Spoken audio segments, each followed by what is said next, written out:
मैं जानता हूँ ये सच्चाई जानते हैं, इसलिए सवाल पूछ रहे हैं। ये जो पानी का जहाज जो चल रहा है, ये पिछले कई वर्षों से चल रहा है, ये नया नहीं है।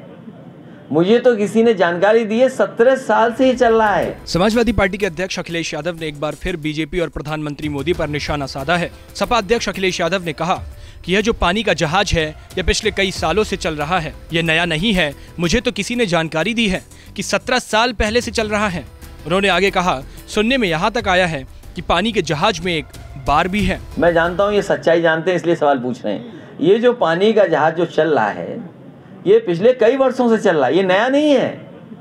मुझे तो किसी ने जानकारी दी है, 17 साल से ही चल रहा है और केवल कुछ हिस्सा जोड़ दिया है, उसको कह रहे हैं कि हमने शुरू किया है।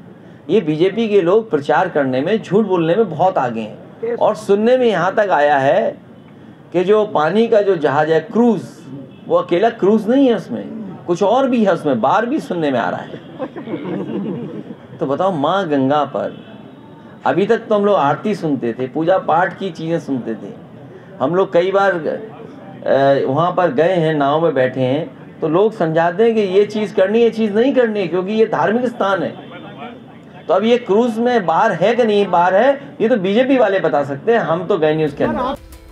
वहीं अखिलेश के इस बयान के बाद क्रूज के डायरेक्टर राज सिंह का भी बयान आया है। राज सिंह के मुताबिक क्रूज पर शराब नहीं परोसी जा रही है। सियासत की वजह से क्रूज को लेकर गलत मैसेज लोगों तक पहुंचाया जा रहा है।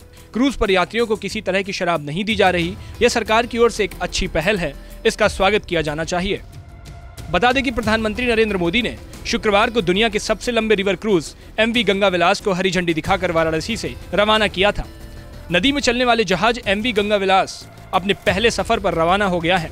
जहाज से 3200 किलोमीटर लंबा सफर 1 मार्च को असम के डिब्रूगढ़ में समाप्त होगा।